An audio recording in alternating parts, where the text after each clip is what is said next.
नमस्कार दोस्तों, आज अपन संविधान के संबंध में रेगुलेटिंग एक्ट पढ़ेंगे। रेगुलेटिंग एक्ट, सबसे पहले प्रश्न है रेगुलेटिंग एक्ट है वो कब का है? तो 1773 में। कब पारित हुआ था ये? 1773 में। तो ध्यान रखना, सबसे पहले प्रश्न तो यही बनता है रेगुलेटिंग एक्ट कब पारित हुआ? 1773 में। अब 1773 में भी कब पारित हुआ था? तो ये 21 जून को, 21 जून 1773 को रेगुलेटिंग एक्ट पारित हुआ। उस समय ब्रिटेन के प्रधानमंत्री कौन थे? तो उस समय ब्रिटेन के प्रधानमंत्री थे लॉर्ड नॉर्थ। ब्रिटेन का प्रधानमंत्री कौन था उस समय? ब्रिटेन का प्रधानमंत्री, उस समय ब्रिटेन का जो प्रधानमंत्री था वो था लॉर्ड नॉर्थ। अपने इंडिया का होता तो डायरेक्ट नाथ होता, जिसे आदित्यनाथ, लेकिन ये ब्रिटेन का है इसलिए कौन सा नाथ है? लॉर्ड नॉर्थ है। इस लॉर्ड नॉर्थ के समय ये पारित किया गया और एक समिति बनी थी, उस समिति की सिफारिश के आधार पर। तो कौन सी समिति की सिफारिश के आधार पर रेगुलेटिंग एक्ट पारित किया गया? तो गुप्त समिति की सिफारिश के आधार पर। कौन सी समिति है? गुप्त समिति है। ठीक है। अब है कि रेगुलेटिंग एक्ट जो है ये क्या है कि भारत में ईस्ट इंडिया कंपनी के कार्यों को नियंत्रित करने के लिए और नियमित करने के लिए ब्रिटिश सरकार द्वारा उठाया गया पहला कदम था। या मैं कहूं कि भारतीय संविधान के निर्माण की प्रक्रिया कब से प्रारंभ हुई है? तो रेगुलेटिंग एक्ट। तो भारतीय संविधान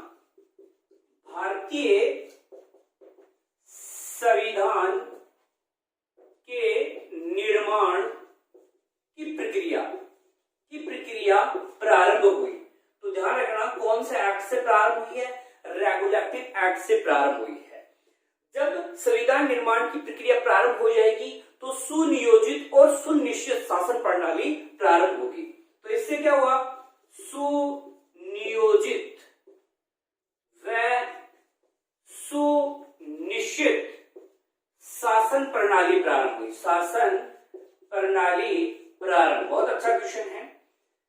तो भारत में सुनियोजित और सुनिश्चित शासन प्रणाली है वो कौन से एक्ट से प्रारंभ हुई है? तो बताना, रेगुलेटिंग एक्ट से।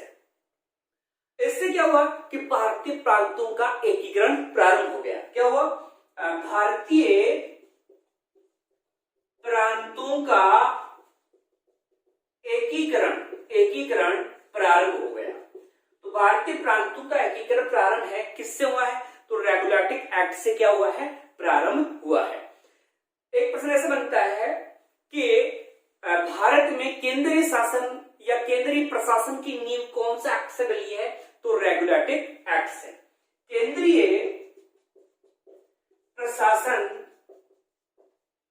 की नींव डली है।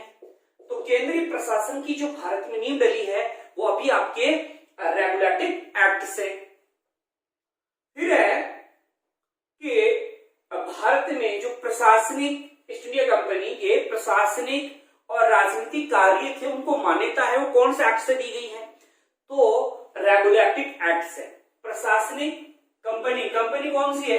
ईस्ट इंडिया कंपनी के प्रशासनिक, ईस्ट इंडिया कंपनी के प्रशासनिक वह राजनीतिक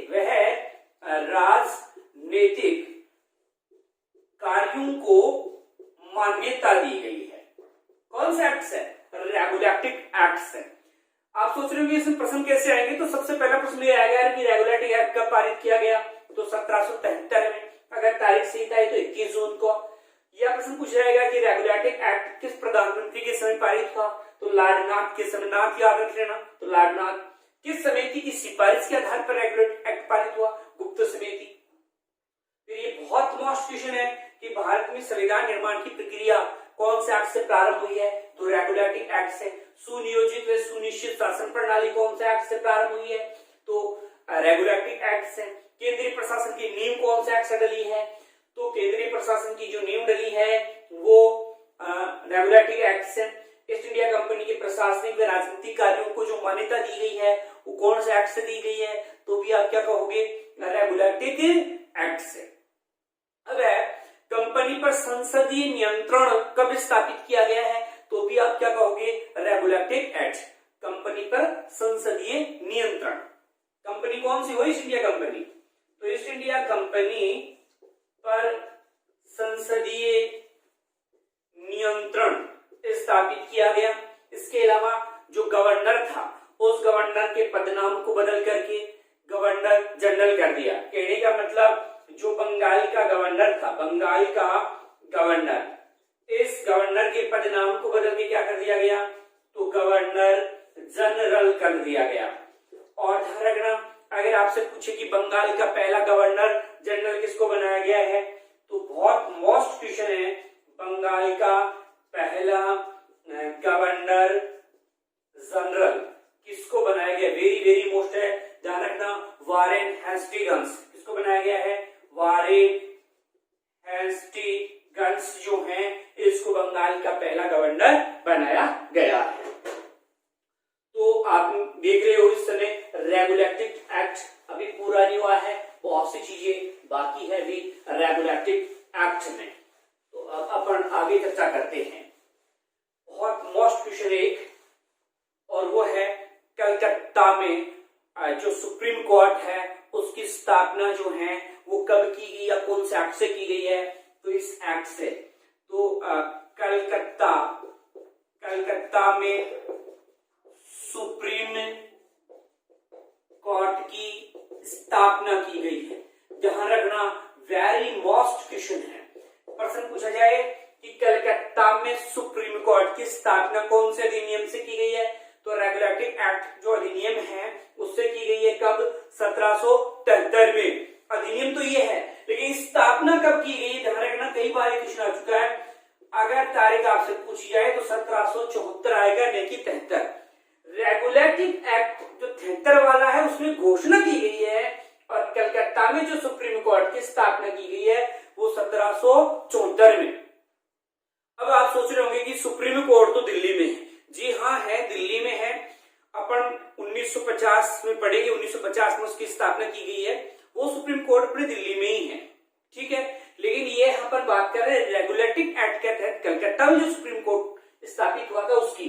और इस सुप्रीम कोर्ट में कुल जो न्यायाधीश थे, कुल न्यायाधीश वो कितने थे? तो ध्यान रखना, कुल 3+1 मतलब कुल 4। एक तो क्या हुआ है? मुख्य न्यायाधीश है, और 3 जो है वो है अन्य न्यायाधीश है। इस प्रकार कुल मिलाकर के 4 न्यायाधीश है। अब देखो 4 न्यायाधीश है तो 3 जो न्यायाधीश है वो तो कौन कौन है? एक तो है हाइड है, एक है चेम्बर्स, और एक है लिमेस्टर। ये 3 अन्य न्यायाधीश है। और जो मुख्य न्यायाधीश है, मुख्य न्यायाधीश वो कौन है? तो वो है एलिजा एम्प्रे है। इन न्यायाधीशों की नियुक्ति कौन करता था? प्रश्न ये बनता है कि न्यायाधीश जो थे उनकी नियुक्ति कौन करता था? तो ब्रिटिश सम्राट द्वारा। नियुक्ति किसके द्वारा की जाती थी? न्यायाधीशों की नियुक्ति की जाती थी ब्रिटिश जो सम्राट होते थे उनके द्वारा इनकी क्या की जाती थी? नियुक्ति। तो ब्रिटिश सम्राट द्वारा इनकी नियुक्ति की जाती थी। अब देखो ये अंग्रेजों के नाम आ गए, थोड़ा याद रखने में कठिनाई होती है, तो कैसे याद करोगे आप? ऐसे सोचो आप मुझसे मिलने आ रहे हो। अब आपने मेरी हाइट देखिए, छोटी सी हाइट है, और मैं कहाँ बैठा हूँ? चेम्बर में बैठा हूँ। मेरी हाइट तो हाइट, मैं कहाँ बैठा हूँ? चेम्बर में। तो चेम्बर से याद कर लेना। और क्या लगा के बैठा हूँ? लिपस्टिक लगा के बैठा हूँ ना, तो लिमिस्टर। ठीक है, कि हाइट तो छोटी सी हाइट, कहाँ बैठा हूँ? चेम्बर में। क्या लगा के? लिपस्टिक। क्यों? क्योंकि मैं आपको क्या करना चाहता हूँ? इम्प्रेस करना चाहता हूँ। तो इम्प्रे ना, एलिजा इम्प्रे, इम्प्रेस इम्प्रे है। ये 4 है। और नियुक्ति कौन करता है? तो ब्रिटिश सम्राट द्वारा इनकी क्या की जाती है? नियुक्ति की जाती है।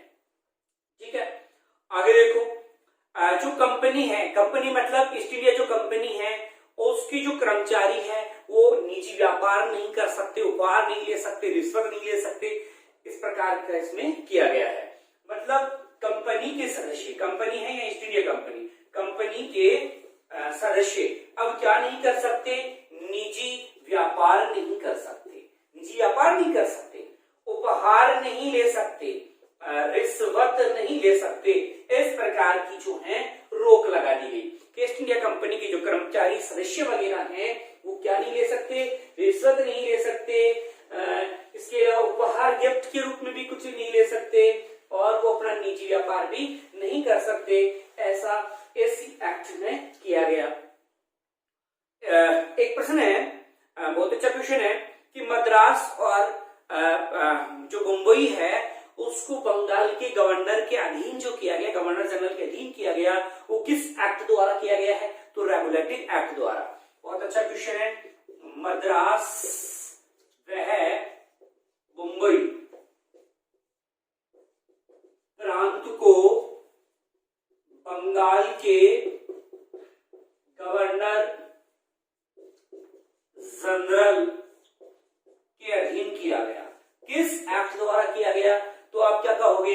रेगुलेटरी एक्ट के द्वारा, जो कि 1773 में पारित हुआ था। उसके द्वारा क्या किया गया कि मद्रास प्रांत और मुंबई जो प्रांत है वो भी किसके अधीन कर दिए गए? तो बंगाल के गवर्नर जनरल के अधीन। तो ये था आपका रेगुलेटरी एक्ट। एक छोटा सा एक्ट और पढ़ लेते अपन, और वो है एक्ट ऑफ सेटलमेंट। कौन सा है?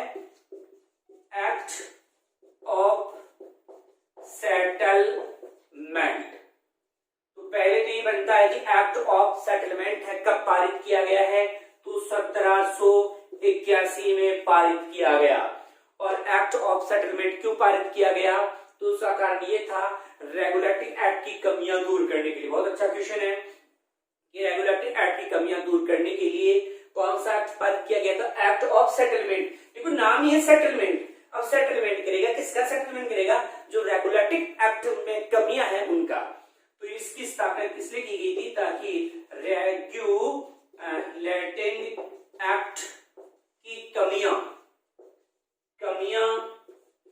दूर करने के लिए, तो रेगुलेटरी एक्ट की कमियां दूर करने के लिए एक्ट ऑफ सेटलमेंट पारित किया गया था। अब चलो एक और देख लेते हैं, और वो है फॉक्स इंडिया बिल। कौन सा बिल है? Fox India bill. Fox India bill है। फॉक्स इंडिया बिल है, ये कब पारित हुआ? तो 1783 में पारित हुआ। फॉक्स इंडिया बिल ऐसा बिल है जिसमें पहली बार और अंतिम बार भारतीय मामलों में ब्रिटिश सरकार गिर गई। पहली बार वह अंतिम बार भारतीय मामलों में ब्रिटिश सरकार गिर गई। तो ये फॉक्स इंडिया बिल। देखो आगे फॉक्स लोमड़ी, तो ऐसे सोचो लोमड़ी वाला जो बिल था, फॉक्स वाला जो बिल था, उसमें ब्रिटिश सरकार क्या है? गिर गई।